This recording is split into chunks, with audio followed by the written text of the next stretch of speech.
আজকে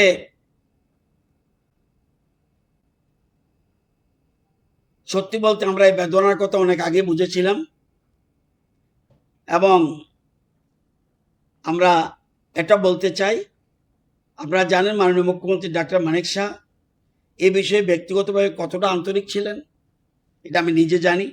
তিনি নিজে জরুরি বৈঠক ডেকেছেন, ঊর্ধ্বতন একটি আধিকারিকের সঙ্গে অত্যন্ত গুরুত্ব সহকারে এ বিষয়ে দীর্ঘ আলোচনা করেছেন। এমনকি একটি পর্যায়ে মাননীয় মুখ্যমন্ত্রী দিল্লি থেকে রাজ্যে ফিরে আসেন শুধুমাত্র বিদ্যুৎ ট্যারিফ সংক্রান্ত বৈঠকে সভাপতিত্ব করার জন্য। এটা আপনারা সবাই জানেন। বৈঠক শেষ করে তিনি আবার দিল্লি ফিরে যান। সাংবাদিক বন্ধুরা, এটাই একজন মুখ্যমন্ত্রীর দায়বদ্ধতা। নিজের ব্যস্ত কর্মসূচি সরিয়ে রেখে রাজ্যের মানুষের সমস্যা ছুটে আসা, তার এই সহযোগিতা ও নেতৃত্ব ছাড়া আজকের এই ঘোষণা সম্ভব হতো না। তাই আজকের এই ঘোষণা রাজ্য সরকার সিদ্ধান্ত নিয়েছে টিইআরসি অনুমোদিত নূতন 26-27 ট্যারিফ অর্ডারে যে বর্ধিত মাসুল জনগণের উপর চাপানো হয়েছে তার সম্পূর্ণ বোঝা রাজ্য সরকার বহন করবে 100% ভর্তুকির মাধ্যমে। এটা ত্রিপুরার ইতিহাসে কোনোদিন কেউ করেনি। যদি দেখাতে পারেন ইতিহাস, আমি আমার পদ থেকে ইস্তফা দেব। 100% শব্দটা একটু খুব গুরুত্ব দিয়ে বুঝতে হবে। এই ভর্তুকি প্রযোজ্য হবে কাদের জন্য? রাজ্যের প্রতিটি শ্রেণীর গ্রাহকের জন্য। ডোমেস্টিক অর্থাৎ গৃহস্থলী যাকে বলি, ছোট মাঝারি বড় সকল স্তরের ব্যবসায়ী, যত বড় বিজনেসম্যান হোক, সাধারণত সাবসিডি সবার ক্ষেত্রে দেয় না। এই ক্ষেত্রে অতিরিক্ত সাবসিডি সবার জন্য, কৃষক শিল্পপতি প্রত্যেকেই, শুধুমাত্র রেলওয়ে ট্যাক্সন ছাড়া। রেল লাইন যে আমরা করেছি ইলেকট্রিক চার্জ, ওটা ছাড়া। আর defence installations, railways, All India Radio, Doordarshan ইত্যাদির ক্ষেত্রে মাত্র 15%, আর বাকি সর্বক্ষেত্রে 100%। সহজ কথায় বলি, আপনাদের বিলে ট্যারিফ বৃদ্ধির কারণে যে অতিরিক্ত বাড়তি যা টাকা যোগ হয়েছিল তার আপনাকে দিতে হবে না। রাজ্য সরকার তা 100% বহন করবে। অতিরিক্তটা যারা প্রশ্ন উঠতে পারে, যারা ইতিমধ্যে বাড়তি টাকা দিয়ে দিয়েছেন তাদের জন্য কি? আমি জানি আপনাদের মনে এই প্রশ্ন উঠবে। যারা ইতিমধ্যে নতুন বর্ধিত ট্যারিফ অনুযায়ী বিল মিটিয়ে দিয়েছেন তাদের কি হবে? তাদের প্রশ্নের জবাব হলো, এই ভর্তুকির কার্যকর হচ্ছে এখন যে আমাদের ট্যারিফটা শুরু হয়েছে অতিরিক্তটা গত মে মাস থেকে। তো এই ভর্তুকি কার্যকর হচ্ছে মে মাস থেকেই, অর্থাৎ পূর্ববর্তী তারিখ থেকেই। যেসব গ্রাহক ইতিমধ্যে বর্ধিত হারে বিল মিটিয়েছেন তাদের প্রদত্ত বাড়তি অর্থ তাদের পরবর্তী 3 মাসের বিলে ধাপে ধাপে অ্যাডজাস্টমেন্ট করে ফেরত দেওয়া হবে। আগামী সেপ্টেম্বর, মানে এখন অগাস্ট মাস চলছে, এই যে সেপ্টেম্বরের 1 তারিখ, তাহলে সেপ্টেম্বর, অক্টোবর, নভেম্বর এই 3 মাসের গ্রাহকদের হাতে যে বিল পৌঁছাবে তাতে এই অ্যাডজাস্টমেন্ট প্রতিফলিত হবে। একটা উদাহরণ দিলে বুঝতে পারবেন। এই একটা বিল, দেখবেন এই বিলের মধ্যে কোথাও একটা জায়গাতে সাবসিডি আছে, কোথাও একটা জায়গায় সাবসিডি আছে, প্রতি বিলে সাবসিডি থাকে।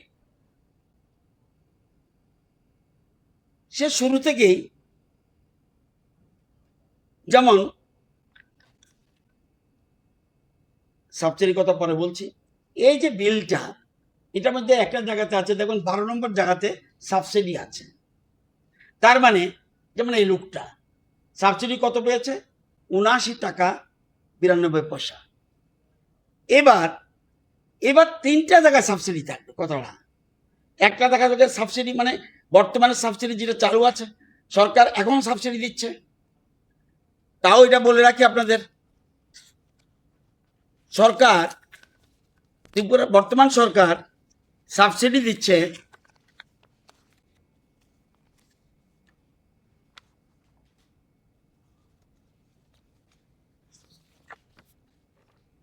আমাদের সময় 5-6 থেকে একদম 5-6 2005-এ নিগম সৃষ্টি হয়েছিল। 5-6 থেকে আমাদের টোটাল পিরিয়ডে সাবসিডি কত?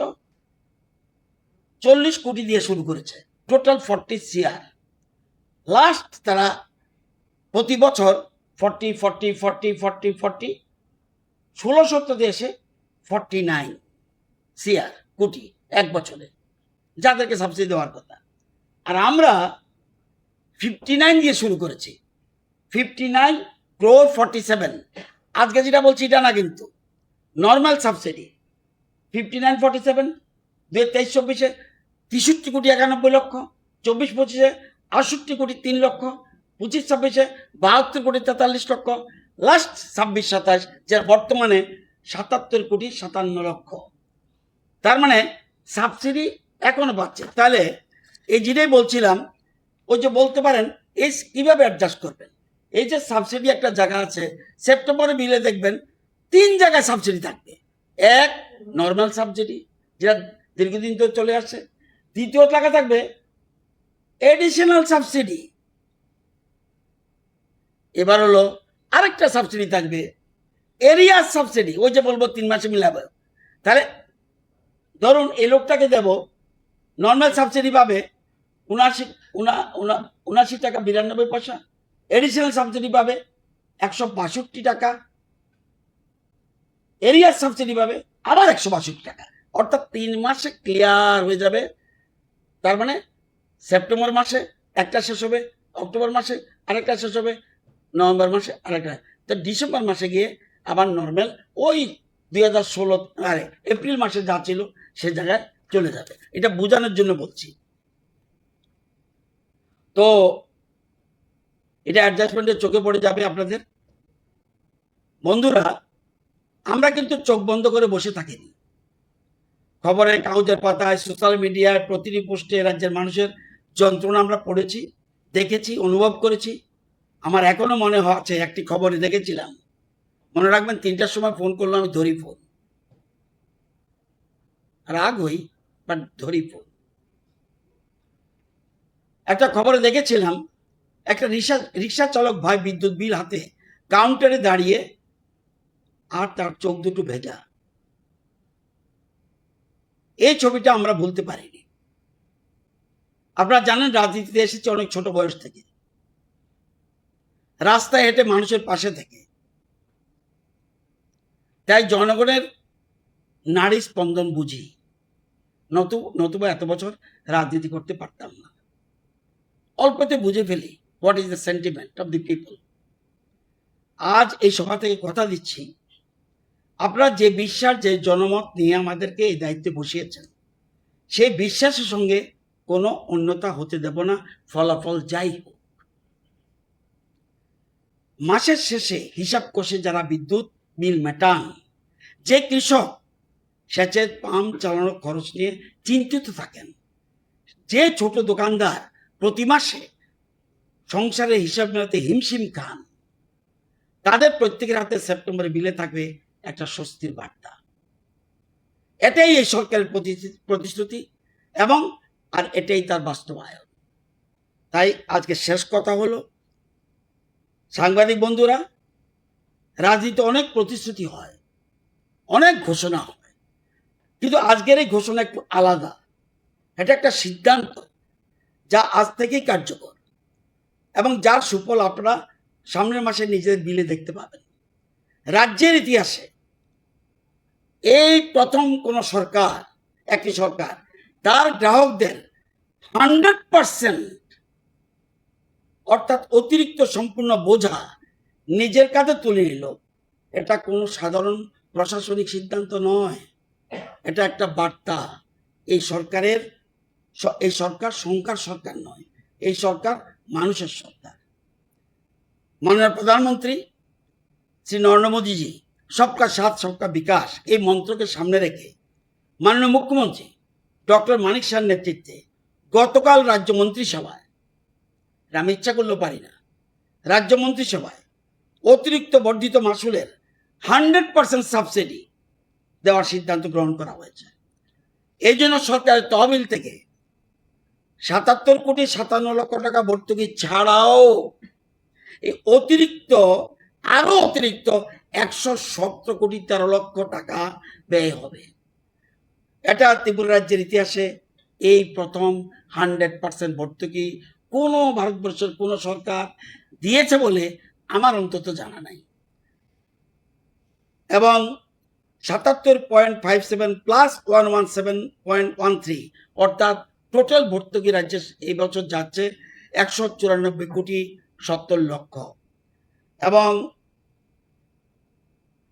সাংবাদিক বন্ধুরা, আমরা আপনাদের মাধ্যমে রাজ্যের প্রতিটি করে একটাই বার্তা পৌঁছে দিতে চাই।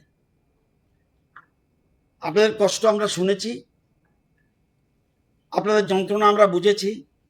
আজ আমরা তার জবাব দিলাম, কথায় নয় সিদ্ধান্তে। সবাইকে ধন্যবাদ। আজকে আর কিছু বলবো না। বাকি কথা 27 তারিখ বিধানসভা আছে, সেখানে বাকি কথা হবে। সেই জন্য আমরা জবাব দেওয়ার জন্য সবসময় প্রস্তুত আছি। সবাইকে ধন্যবাদ।